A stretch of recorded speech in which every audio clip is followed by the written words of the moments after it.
Bismillahirrahmanirrahim. Assalamualaikum warahmatullahi wabarakatuh. Terima kasih kerana sudi mengunjungi channel Cikgu Alias. Semoga bermanfaat untuk semua.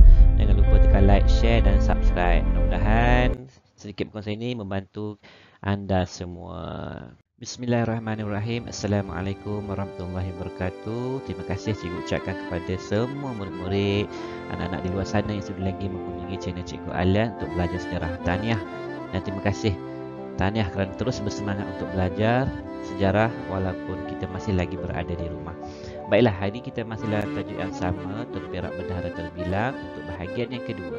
Okey, kamu boleh rujuk buku teks di muka surat 146.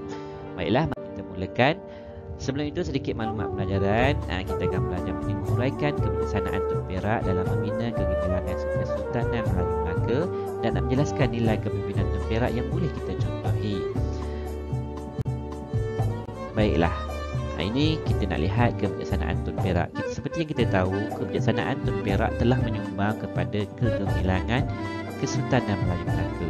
Jadi kebijaksanaan beliau ni dapat dilihat dalam bidang pentadbiran, dalam bidang agama Islam, dalam bidang pertahanan, dalam bidang diplomatik dan dalam bidang mempertahankan Kesultanan Melayu Melaka itu sendiri. Jadi kita lihat bagaimana kebijaksanaan Tun Perak ni untuk menguruskan kelima-lima bahagian ini yang sangat besar. Okey, mari kita lihat satu persatu. Yang pertama, dalam bidang pentadbiran, Tun Perak berjaya mewujudkan kerjasama yang erat antara Sultan dengan pembesar dalam pentadbiran.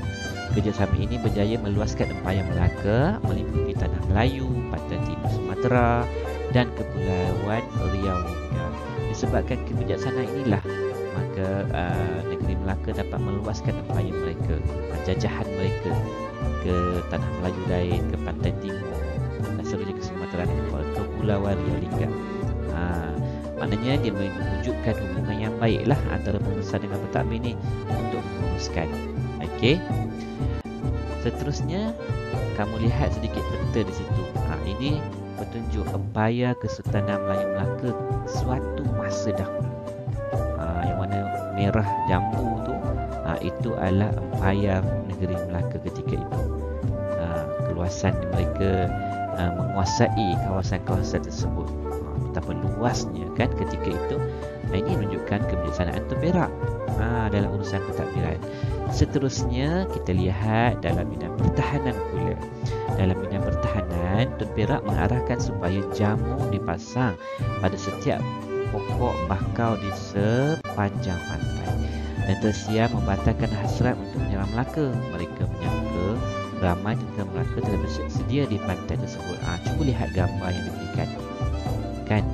Bijaknya Tun Perak ni, walaupun tenteranya tidak ramai, tetapi disebabkan kebijaksanaan yang diberikan, dia mengarahkan askar-askarnya memasang jamu di pesisiran pantai itu. Kamu tahu tak jamu tu apa? Jamu tu seperti obor-obor lah. Pelita kecil sangat kan. Jamu ni besar. Maknanya api tu terang dan jelas dan jauh boleh nampak. Jadi secara psikologinya, tentera siap datang dia tengok, wah banyak ni api terang. Bermaksud setiap orang tengah memegang jamu. Jadi macam ramai. Sebab itu tentera siap kata, mereka ni ramai, jadi kita batalkan serangan. Tak jadilah. Padahal kita tak cukup. Itulah kebijaksanaan Tun Perak dalam bidang pertahanan. Okey. Seterusnya dalam diplomatik, Tun Perak berjaya mengekalkan keamanan dan menjamin keselamatan Melaka daripada ancaman luar. Tun Perak menulis surat kepada Raja Siam untuk menjalin hubungan persahabatan. Raja Siam menyambut baik hasrat tersebut.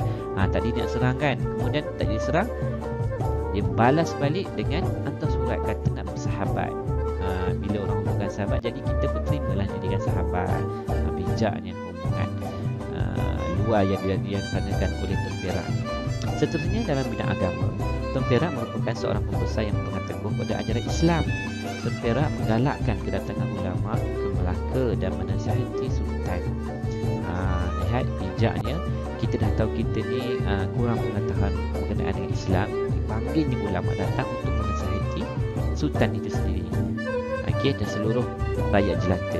Tun Perak juga menasihati Sultan supaya meminta kerajaan mengikut ajaran Islam. Dia menasihati Sultan, tuanku, pimpin negara dengan ikut ajaran Islam. Bijaknya Tun Perak ni, dia mengingat mengingatkan sultan. Okey, tidak menghancurkan sultan tetapi menjaga sultan dengan baik mengikut ajaran Islam. Itulah kehebatannya. Baiklah, seterusnya kita lihat dari segi mempertahankan Kesultanan Melayu Melaka. Ini yang sangat penting. Kebijaksanaan Tun Perak terbukti apabila mempertahankan Kesultanan Melayu Melaka dalam peristiwa anaknya Tun Besar dibunuh oleh Raja Muhammad. Anaknya Tun Besar tu dibunuh oleh Raja Muhammad. Tun Perak dia melarang pengikutnya menuntut bela, sebaliknya minta supaya mereka setia kepada Sultan Melaka. Lihatlah betapa hebatnya Tun Perak ni. Apa peristiwa tu? Ni dia peristiwa tu ketika mereka sedang main sepak raga terkena kepada Destar.